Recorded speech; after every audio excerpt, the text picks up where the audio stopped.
I'm Peniana Pickering. I'm the head of school at Qalitu District School. With us at Qalitu, we're glad school have started. First of all, we miss our children, we miss the noise and the companion that we always have with them. And on that note, last year from I think it was November, mid-November, we started preparing. All that came in the reopening of school guidelines, and all that was in there, we took it with our management and our parents one by one, step by step, and we worked on it in the school so that came January 4th, the school was fully ready to take the children in. It was a big task, but I have a good team. Team of teachers and the support of the management. We managed to work things out in the school, social distancing, painting, and inside and outside of the school prepared taps, hand washing basins, and we even requested for help outside the school, that is on our PPE suit, which came from CWM hospital. All that needs to be followed in the school, and how we would work hand in hand to cater for our school so that our school be one of the COVID-free schools.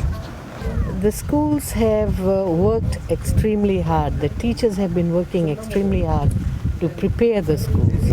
Ministry of Education, we have provided enough training to our teachers, head of school, to understand the COVID safe protocol. UNICEF has also come on board to assist the schools with the resources. We have we have informed the head of schools that they can use free education grant to meet compliance, that is required in terms of implementing the COVID safe protocol. So they need to comply with that, and therefore they need to prepare the school. And today you can see even a remote rural school tucked away in this mountain. The schools have fan, they have tiled floors, beautifully organized, social distancing all measured. Kids have been taught about COVID protocol and why they need to take precautions. So it's working.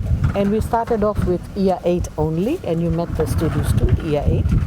So if year 8 is well versed, and when we bring in year 1 to year 7, then the teachers can roll out what they have learned from these students. So it's a gradual inclusion of students, but I must say that the schools are ready. You can already see that the teachers are ready, they're waiting for the students. I'd say we are lucky to have the Honorable Minister of Education with us. Most of the time we in the rural, we just hear our minister speaking over the air. We see pictures of her, and today her presence, first of all, brought happiness to us, and we know that the Ministry of Education and the government of the day, they are there to support us, the teachers, and our work in our classroom, and whatever she has shared with us today, it is a learning ground for us, and we will work towards what she has shared with us today.